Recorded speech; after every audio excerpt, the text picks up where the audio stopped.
Hello everyone, full length podcast episode consume చేయలేకపోతే దాని నుండి జనరేట్ అయిన స్మాల్ అండ్ ఇన్ఫర్మేటివ్ వీడియోస్ కోసం ది ఆర్ఆర్ఆర్ షో క్లిప్స్ అనే ఛానల్ని సబ్స్క్రైబ్ చేసుకోవడం మిస్ అవ్వద్దు. ఇస్రో చీఫ్ సోమనాథ్ గారు ఉన్నారు కదా, తను ఒక సంస్కృత్ యూనివర్సిటీకి వెళ్ళినప్పుడు క్లియర్గా చెప్తారు ఏంటంటే, మన ఏవైతే వేదిక్ లిటరేచర్స్ కానీ టెక్స్ట్ కానీ ఉన్నాయో క్లియర్గా దాంట్లో ఉందంట. అంటే మన ఎర్త్ రౌండ్గా ఉంది, ఎర్త్ డయామీటర్ ఎంత, ఎర్త్ నుంచి మూన్కి డిస్టెన్స్ ఎంత, మళ్ళీ ఎర్త్ నుంచి ఈ సన్కి డిస్టెన్స్ ఎంత, ఇవన్నీ చాలా క్లియర్గా ఉన్నాయి. ఇదంతా కూడా మన దగ్గర నుంచి వేరే కంట్రీస్కి వెళ్ళి వాళ్ళు మళ్ళీ మన నాలెడ్జ్ వాళ్ళు తీసుకొని వచ్చి వాళ్ళ పేరు పెట్టుకొని వచ్చింది అని అన్నారు. అంటే దానికి బుక్స్ కూడా పెట్టినారు ఆయన, భాస్కర 1, 2. నిజంగా ఇదంతా ఉందా? సౌర సిద్ధాంత. సో డెఫినెట్లీ ఉన్నాయి. నేను ఫర్ ఎగ్జాంపుల్ నేను నా సంస్కృత బుక్స్ నా స్టడీ కోసం నేను చూస్తున్నప్పుడు ఈ సంస్కృత గ్రంథాలన్నీ ఎక్కడ దొరుకుతాయి, అయ్యో మనకంతా ఈ నాలెడ్జ్ అంతా పోయింది అని ఏం లేదు. ఆల్ దోస్ డిజిటైజ్డ్ కాపీస్ ఉన్నాయి, so many of them lakh. ఇంకా చాలా చాలా లక్షలు ఇంకా అసలు మనం డిజిటైజ్ చేయలేదు, అలా ఆ తాళపత్ర గ్రంథాలాగా ఉండిపోయాయి. But among the ones that are digitised, Surya Siddhanta అని ఒక టెక్స్ట్ ఉంది. నేను స్టార్ట్ చేద్దామని నేర్చుకుందామని డౌన్లోడ్ చేసి, సంస్కృత శ్లోకాలు are easy for me, I can understand. But the level of mathematics, I'm terrible at math. అంత గొప్ప మ్యాథ్స్ అంతా రాదు నాకు. My favourite subject was physics, అందుకనే సౌర సిద్ధాంతం స్టార్ట్ చేసి I started reading it. But the complex level of math in it was not easy for me also to understand. ఇది అక్కర్లేదు, మన సూత్రాలు చదువుకుందాం, ఇది బెటర్ ద లాంగ్వేజ్ ఆర్ట్స్ అక్కడ ఉందాము అన్న లెవెల్కి వచ్చేసింది. For example, another instance, we still calculate గ్రహణాలు, ఎప్పుడు ఏ టైంకి ఏ గ్రహణం జరుగుతుంది, ఎక్లిప్సెస్. సో ఈ అవగాహన లేకుండా ఎంత డయామీటర్ ఎవరిది, సూర్యుడిది ఎంత, చంద్రుడిది ఎంత, భూమిది ఎంత, వాటి పరిమాణాలు ఏంటి, రిలేటివ్ డయామీటర్స్ అంతా ఏంటి, డిస్టెన్సెస్ ఎంత, వాటి speed of orbit and revolution ఇదంతా ఎంత, everything is mention. The best part, ఇవన్నీ శ్లోకాల రూపంలో, పద్యాల రూపంలో. There is math and there is art. ఇప్పుడు మ్యాథమెటిక్స్ బాగా నేర్చుకున్నవాడు, వాడికి కనిపించవచ్చు art మ్యాథమెటిక్స్లో.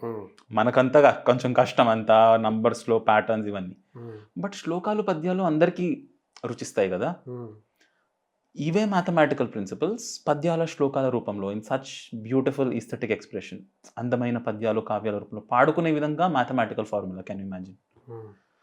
But still with such complex levels of observations and especially at a time when మనకి ఈ టెలిస్కోప్లు మనం కనిపెట్టామంటే కాదు, మన దగ్గర లేవు. కొంతమంది, ఇట్స్ అన్ఫార్చునేట్, తెలుగు వాళ్ళు చాలా మంది దే గో బిహైండ్, పేర్లు ఎందుకులే కానీ పేర్లు చెప్పాలనిపిస్తుంది కానీ ఇక ఆపుకుంటున్నా నేనే.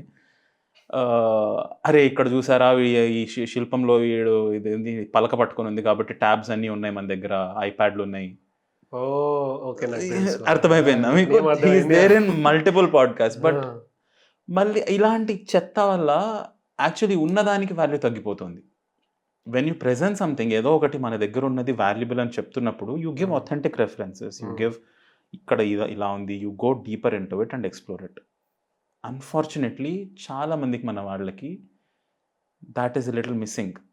ఇప్పుడు ఇక్కడ ఇది ఉంది కాబట్టి ఎగిరే విమానాలు మన దగ్గర ఉన్నాయి, పుష్పక విమానం రెఫరెన్సెస్ ఉన్నాయి చాలా చోట్ల. There are shlokas that describe it. దానికి ఎలా నడుస్తుంది అదే అంటే, రెక్కలున్న సింహాలు, సర్పాలు, రెక్కలున్న అశ్వాలు ఇవన్నీ లాగేవి ఆ పుష్పక విమానాన్ని. There is a fantasy aspect of it, there is a story. ఇప్పుడు మనకు ఒక కల్పిత కథలాగా చెప్పాలనుకుంటే there is no limit to your imagination.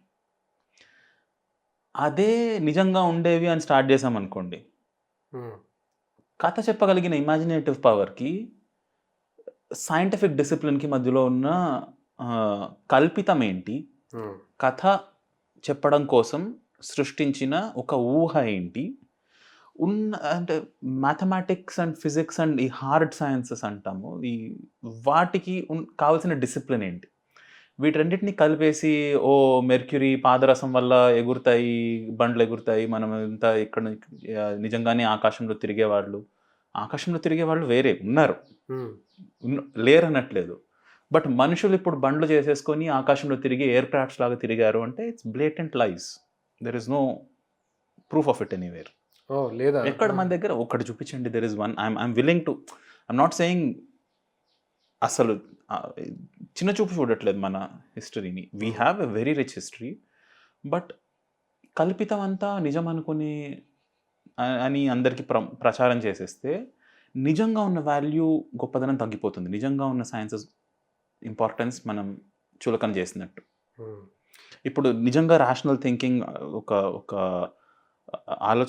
ఆలోచించగలిగిన ఒక పటిమ ఉన్న వాళ్ళకి, అరే వీళ్ళంతా ఇదే ప్రచారం చేస్తున్నారు, ఇది తప్పు కాబట్టి మిగిలినంతా కూడా అది కూడా అంతా కూడా చెత్తే అన్న కన్క్లూజన్కి వచ్చే ఒక ప్రమాదం ఉంది. అలాంటి వాళ్ళు ఏం చేయాలంటే, anybody who is trying to do all this, అంత మన దగ్గర ఈ విజ్ఞానం అంతా ఉంది అని ఉన్న వాళ్ళు, స్టడీస్ సూర్య సిద్ధాంత. లేదు, there is not many videos on Surya Siddhanta on YouTube.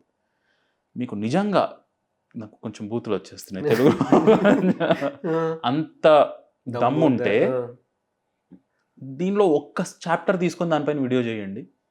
If you are really that scientific in your approach, present one of these Surya Siddhanta or any other. Leelavati Ganitam is even simpler.